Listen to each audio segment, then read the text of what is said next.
Loan के नाम पर बैंक में हेराफेरी। जब बैंक ही बन जाए चोर तो भरोसा जाए कहां। अब बैंक भी नहीं बचे सुरक्षित। सोना लोन के नाम पर मुरादाबाद से आई एक चौंकाने वाली खबर। मुरादाबाद में स्थित IDFC फर्स्ट बैंक की दिल्ली रोड शाखा से एक हैरान कर देने वाला मामला सामने आया है, जहां गोल्ड लोन के नाम पर न सिर्फ धोखाधड़ी की गई बल्कि बैंक कर्मियों पर जान से मारने की धमकी, टॉर्चर और आत्महत्या के लिए मजबूर करने जैसे संगीन आरोप लगे हैं। दरअसल आपको बता दें कि बैंक में गोल्ड लोन डिपार्टमेंट में कार्यरत पवन सैनी नामक कर्मचारी का आरोप है कि बैंक का स्ट्रांग रूम OTP सिस्टम खराब था, जिस कारण गोल्ड के पैकेट्स को लेकर धांधली की गई। पवन सैनी के अनुसार लोकेशन हेड निजाम ने स्ट्रांग रूम की चाबी ली और जांच के नाम पर अंदर गया। उसी दौरान CCTV कैमरे भी बंद हो गए। उसके बाद जब ऑडिट किया गया तो 6 पैकेट गोल्ड के कम पाए गए। आरोप है कि लोकेशन हेड निजाम, स्टेट हेड निरपेक्ष और एरिया सेल्स मैनेजर आदित्य ने मिलकर गोल्ड के सीलबद्ध पैकेट खोलकर उसमें से जेवरात गायब कर दिए और उनके रेपर्स से भी छेड़छाड़ की। बैंक लूट की ये कहानी कोई फिल्मी स्क्रिप्ट नहीं बल्कि हकीकत है। अब अपने घर में जेवर रखो तो डर, बैंक में रखें तो वहाँ खुद बैठे हैं चोर। सवाल उठता है आखिर जनता जाए तो जाए कहाँ। पूरे बैंकिंग सिस्टम पर सवालिया निशान खड़े कर दिए हैं। जिस बैंक पर जनता अब तक भरोसा करे बैठी थी, वही बैंक अब हेराफेरी और धोखाधड़ी का अड्डा बनता जा रहा है। बता दें कि इस मामले में बैंक के 2 कर्मचारी पवन सैनी और सूरज पर बैंक की ओर से थाना मझौला में FIR दर्ज कर दी गई है। लेकिन वहीं दूसरी ओर पवन सैनी और सूरज, लोकेशन हेड निजाम, स्टेट हेड निरपेक्ष और एरिया सेल्स मैनेजर आदित्य पर चोरी के गंभीर आरोप लगा रहे हैं। इन सब में से असली चोर है तो है कौन?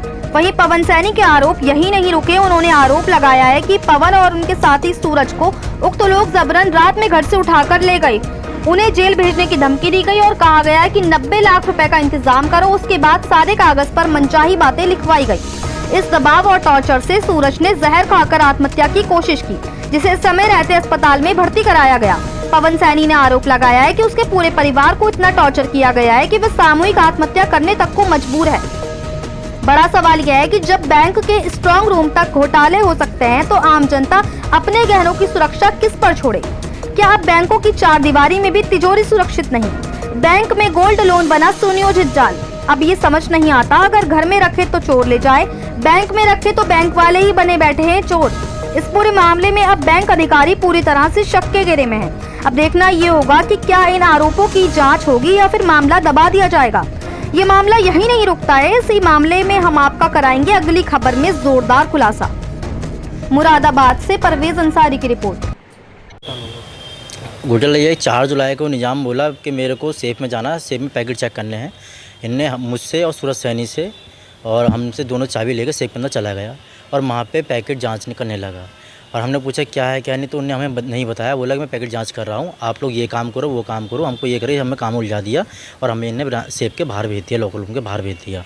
इसी बीच क्या कहते हैं शाम को इन्हें बोला क्या कहते हैं कि क्या कहते हैं आप मतलब कि चाबी, उनने हम दोनों से चाबी ले ली, हैंड ओवर ले ली। और जो इनने क्या काम करा, रात को सफ़ेद गाड़ी में ले आकर इसने हम लोगों से आए थे त्रिपाठी और ये आपके निजाम किया, गाड़ी में बैठा के हमसे कहने लगे कि सेफ रूम के अंदर कुछ गड़बड़ी पाई गई है, आप हमें 90 लाख रुपए दीजिए वरना आपके खिलाफ़ मुकदमा दर्ज कराएंगे हम, और आपसे मतलब कि आपके परिवार को फंसाएंगे और आपको भी फंसाएंगे। इस प्रकार से मेरे को धमकी देते हुए मेरे को बहुत टॉर्चर करा गया, मुझे और सूरज सैनी को। और सूरज सैनी ने इसी दौरान अगले दिन ही उनने इस चीज़ में मतलब कि परेशान होकर उनने नशीला पदार्थ खा लिया, जिससे वो अभी भी हॉस्पिटल में एडमिट है। उसकी बहुत गंभीर हालत है और मैं भी डिप्रेशन में हूँ। मैं तो ये और अब ये लोग क्या कर रहे हैं कि ग्राहकों को बिना सूचित करे हुए क्या कहते हैं पैकेटों से ग्राहकों को बिना बताए पैकेटों से छेड़छाड़ कर रहे हैं ये लोग। और मैं तो ये चाहता हूँ कि इसकी जांच करी जाए और निजाम जो मतलब कि पैकेट के अंदर वो जांच कर रहा है उसकी फ़ोटोग्राफ मेरे पास है। और जो ये क्या कहते हैं बिना किसी को मतलब कि बिना कार्रवाई करे ये लोग पुलिस को और बैंक के कर्मचारी पुलिस में आके घर आके धमकी दे रहे हैं बिना FIR के किसी चीज़ के भी। और मतलब कि ये आपने एक मेल भी डाली थी? हाँ, मैंने मतलब कि फिर मैंने 5 जुलाई को मैंने कुछ अधिकारियों को मेल भी मैंने वगैरह बहुत सारी मेल करी। उस अधिकारी को मैंने सबको मतलब कि उसमें मैंने ये बताया कि ब्रांच में जो है ना निजाम मतलब कि हमसे चाबी ले गया है और मतलब कि ये हमें कुछ ना कुछ घोटाला चल रहा है, आप इसकी जांच करिए।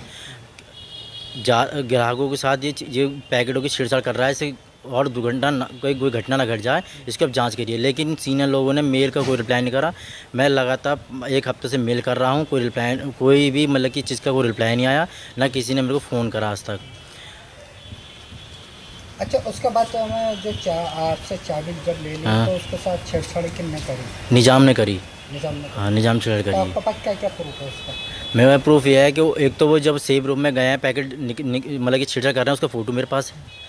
और जो मेरे घर के आसपास पुलिस वाला आए थे, उसकी फ़ोटो मेरे पास है, फुटेज है मेरे पास, वो आपको मैं दिखा दूँगा। और मैं तो क्या कहते हैं, मेरा तो काम दूसरी बैंक में तो कभी उधर जाता रहता था मैं की हैंड ओवर कर निजाम को, और कभी दिल्ली उड़ाता। तो ये काम मैं तो ये चाहता हूँ कि इसकी जांच करी जाए। अच्छा, इसमें बैंक के अंदर जो घोटाला हो रहा है, कौन कौन इसमें शामिल होंगे? गोल्ड के शामिल इसमें सर उच्च अधिकारी भी शामिल की संभावना है। मैं समझता हूँ ये नरपेश कुमार है, त्रिपाठी है, निजाम है, जो उस निजाम को बचा रहे हैं ये लोग। क्योंकि की होल्डर जब चाबी लेके वो जा रहा है, उसके पास चाबी है, तो उसको आप लोग क्यों बचा रहे हैं? अब हमें क्यों दोषी ठहरा रहे हैं? आप तो उसकी जांच करिए। आपके ऊपर 2 जनों के ऊपर FIR भी हुई है थाना मझौले के अंदर। जी, वो तो सर उन्होंने, आप जी उस पर क्या कहना चाहेंगे? उस पर ये कहना चाहेंगे सर, उन्होंने जो ये चीज़ करी है वो अपने आधार बेस पे करी है, लेकिन ये चीज़ गलत है जो कर रहे हैं। लेकिन मेरा कहना तो यही है कि क्या कहते हैं, इसकी पहले जांच की जाए कि आप कौन दोषी है कौन नहीं। ऐसे किसी पे इल्ज़ाम लगाना ठीक नहीं होता है। अच्छा, आपका हाँ। कोई तहरीर वगैरह भी है? मैंने SP ऑफिस को और IG साहब को सबको तहरीर मैंने इनसे पहले दी थी। कौन सा तारीख निकला आपने? 12 जुलाई को दी थी हमने। मैंने बकायदा मेल करी, नोटिस भेजा था, मैंने सबको दिया था, और अभी तक कोई मतलब कि जवाबदेही नहीं हुई अभी। अब आपके ऊपर मुकदमा हो गया तो क्या दबाव है? आप क्या कह रहे हैं? मैं तो ये चाहता हूँ कि बैंक अपनी जांच पूरी करे, और मैं अपने पुलिस अधिकारियों से ये कहता हूँ कि आप इसकी जांच अच्छी तरीके से करिए। मैं इसमें बिल्कुल सहयोग करूँगा। जो दोषी है उसको सजा मिलनी चाहिए, जो निर्दोष है उसको बायत बरी करनी चाहिए।